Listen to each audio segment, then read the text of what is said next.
Mortgage rates just hit their lowest levels in over a month. But with inflation reports on deck this week, could this relief be short-lived? Plus, last week's surprising jobs report hinted at a cooling labor market. But does that mean that the rates are about to drop even further? If you're a home buyer or thinking of refinancing, this could be one of the most crucial weeks to make your move. So stick around and I'll break down everything you need to know and stay ahead of the market and lock in the best rate while avoiding costly mistakes. This past week brought stability to mortgage rates with the 30-year fixed rate closing out Friday at 6.88%, which is the lowest level in over a month. Rates showed minimum daily fluctuations this week, offering some much-needed predictability for borrowers.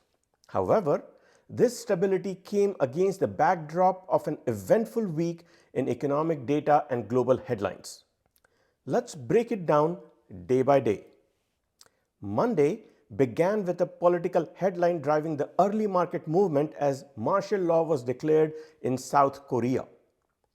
This spurred a brief bond rally, but the momentum was reversed by mid-morning with the release of stronger than expected economic data. The ISM Manufacturing Index came in at 48.4%, beating the forecast of 47.5% and showing improvement over October's 46.5% reading. While still below 50% threshold, which indicates expansion, it signaled resilience in the manufacturing sector. Additionally, construction spending for October exceeded expectations, rising by 0.4% compared to the forecast of 0.2% and September's revised figure of just 0.1%. This mix of data pushed Treasury yields higher, limiting any rate-friendly movements in the bond market. Still, mortgage rates edged down slightly to 6.86% by the day's end, starting the week on a stable footing. Tuesday saw mortgage rates remain steady, dipping slightly to 6.85%. The day's big headline came from the JOLTS report, which showed 7.7 million job openings in the month of October. This was not only above the forecast of 7.5 million, but also significantly higher than the previous month's 7.4 million, underscoring ongoing labor market strength. The job quits rate, often viewed as a sign of worker confidence, also rose to 3.3 million compared to September's 3.1 million. While these reflect resilience in labor market, they tempered bond market momentum with the 10-year Treasury yields rising slightly by the afternoon. Later in the day, several Fed officials made dovish comments that helped stabilize the bond market and particularly for short-term yields. Wednesday was the most action-packed day of the week for economic data, and it delivered turning point for mortgage rates. The day started with ADP employment report, which showed 146,000 private sector jobs added in November, below the forecast of 163,000 and far fewer than October's 233,000. The real market mover, however, was the ISM Services Index, which came in at 52.1%, significantly below the forecast of 55.6 and October's 56% reading. While still above 50% threshold that indicates growth, this marked the slowest expansion in services activity since early 2023. Key components of the report added to the rate-friendly tone. The employment sub-index fell and the price index remained unchanged, signaling cooling inflation pressures. The weaker data gave bonds a strong tailwind, with the 10-year US Treasury dropping 3 basis points. Mortgage-backed securities followed suit, and mortgage rates dipped to 6.84%. Fed Chair Jerome Powell's afternoon Q&A provided no surprises, reinforcing the day's positive momentum. Thursday was a relatively quiet day. with mortgage rates holding steady at 6.84%. Jobless claims for the week ending November 30th came in slightly higher than expected at 224,000 compared to the forecast of 215,000 and previous week's 213,000.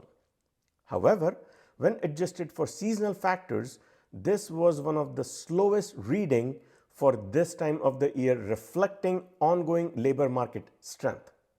The continued claims figure, which measures the number of people receiving unemployment benefit, dropped down to 1.871 million, beating the forecast of 1.91 million and falling from the prior week's 1.896 million. This steady labor market data kept bond rates in a narrow range as traders awaited for Friday's pivotal jobs report. Friday's job report was the most anticipated release of the week, and it delivered a mixed bag of data. Non-farm payrolls exceeded expectations, rising 227,000 compared to the forecast of 214,000. However, the unemployment rate ticked up slightly to 4.2%, matching predictions, but higher than October's 4.1%. One of the more surprising details was the revision to October's dismal payroll number. While it was adjusted upwards from 12,000 to 36,000, it remained far below average, underscoring the cooling trend in the labor market. Despite the headline payroll beat, the combination of a rising unemployment rate and stable hourly wages growth at 0.4% month over month and 4% year over year supported a bond market rally. Mortgage rates followed suit, dropping down to 6.68%, the lowest level since early November. This marked a strong finish to an otherwise calm week and gave borrowers a welcome window of opportunity. Last week's data painted a picture of a cooling labor market and slower growth in key sectors, creating a favorable environment for mortgage rates. With rates holding steady and even declining towards the end of the week, borrowers are in a prime position to evaluate their options, whether it's locking in or waiting for potential further dips. This week, we are looking at several critical data releases that could shape the direction of mortgage rates. From inflation updates to jobless claims, each report provides key insights into the economy's momentum and its potential impact on the housing market. Let's break it all down. The action begins early on Tuesday with the release of the NFIB Small Business Optimism Index for November. This index is a key measure of how confident small business owners feel about the economy. The forecast calls for a slight increase to 94.3, up from October's 93.7. Small business optimism often reflects broader economic sentiment, and a stronger than expected reading could signal resilience, potentially adding upward pressure on treasury yields and mortgage rates. On the other hand, weaker optimism could hint at slowing growth, providing some relief for rates. Wednesday's Consumer Price Index or CPI report is the week's headline event. This critical inflation gauge will be closely watched by both markets and the Fed. The overall CPI for November is expected to rise by 0.3% compared to October's 0.2%. Meanwhile, the year-over-year rate is forecasted to tick up to 2.7% from 2.6%. The core CPI, which excludes volatile food and energy prices, is projected to remain steady at 0.3% month over month and to cool slightly to 3.2% year over year from 3.3%. Why does this matter? Well, higher inflation often leads to higher interest rates as the Fed works to keep prices under control. If CPI comes in hotter than expected, we could see upward pressure on mortgage rates. Conversely, weaker inflation data might reinforce the recent downward trend in rates. Markets will also keep an eye on the monthly US federal budget report that comes out at 2 p.m. This provides insights into government spending and debt. While not a direct driver for mortgage rates, the large deficits can sometimes weigh on the bond market, influencing yields. Thursday kicks off with initial jobless claims for the week ending December 7th. Expectations are for claims to hold steady at 224,000, matching the previous week's level. This weekly measure of unemployment filings offer a real-time glimpse into the labor market strength. A lower than expected number would suggest continued resilience in the job market, which could keep upward pressure on rates. At the same time, we'll get the Producer Price Index or PPI for the month of November, another key inflation gauge. The headline PPI is forecast to rise by 0.2% month over month, while the core PPI, which excludes food and energy, is expected to increase by 0.3%. On year-over-year basis, the core PPI is projected to hold steady at 3.5%. If PPI surprises to the upside, it could bolster concerns about inflation, pressuring rates higher. On the flip side, weaker numbers could provide some relief. The week wraps up with the Import Price Index for November, offering a look at the cost of imported goods. This report often serves as an early indicator of inflationary pressure from trade side. The forecast calls for 0.2% increase excluding fuel, which the overall index is expected to drop by 0.2%. While this report is less likely to have an immediate impact on mortgage rates, any surprises, especially in the non-fuel component, could influence broader inflation expectations and the bond market. This week's focus will be squarely on inflation and labor market trends. Wednesday's CPI report is the one to watch, as it has the greatest potential to move the markets. If inflation shows signs of cooling, it could reinforce the recent downward trend in rates. However, strong inflation or labor market data could send rates higher, making it a critical week for borrowers to stay informed.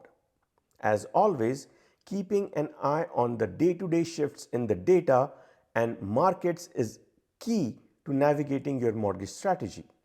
Stay tuned for daily updates as I break down these reports and their implications.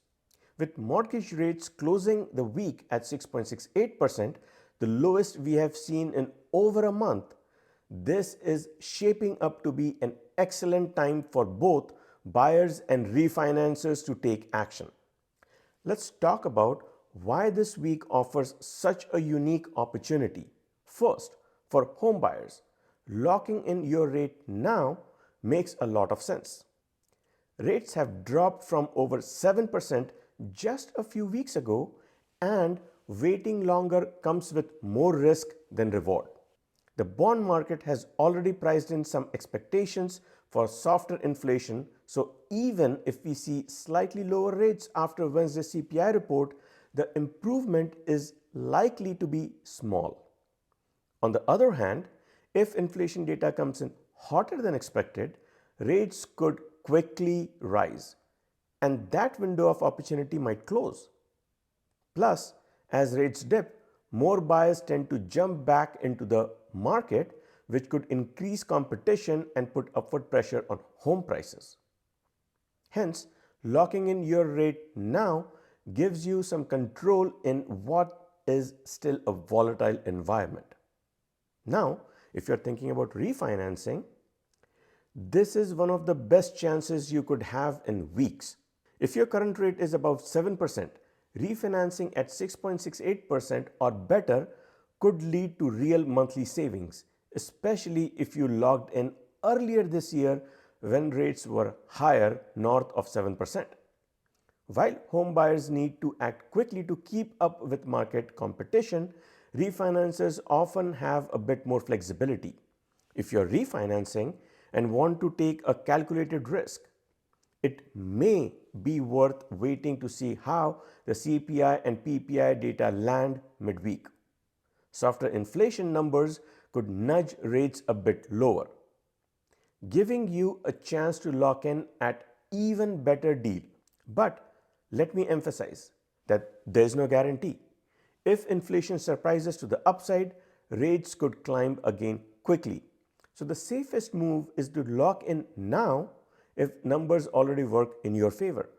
Ultimately, timing the market perfectly is tough, but securing a rate you are comfortable with and that fits your financial goals is what matters the most.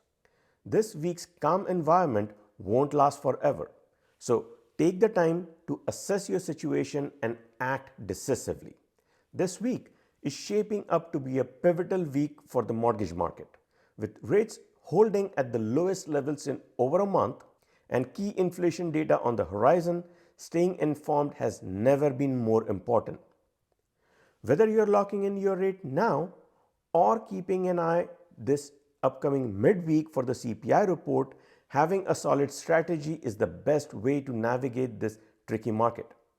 To help you stay ahead, I'll be posting daily updates on the rate movements, offering quick insights and breaking down how the latest economic data could impact your mortgage rates decision, just like the clips you'll see here on the screen. These updates will keep you informed and confident in navigating this market. If you found today's video helpful, please be sure to like, subscribe, and hit that notification bell so you don't miss out on the latest insights. And let's get the conversation started in the comments. Where do you think mortgage rates are headed next? And finally, if you have questions about rates, need me to review your loan estimate, or want advice tailored to your situation, drop me a comment below or reach out. I'm here to help. Next week, I'll dive into what the Fed's next move could mean for rates heading into 2025. So don't miss it. Thanks for watching, and I'll see you in the next video.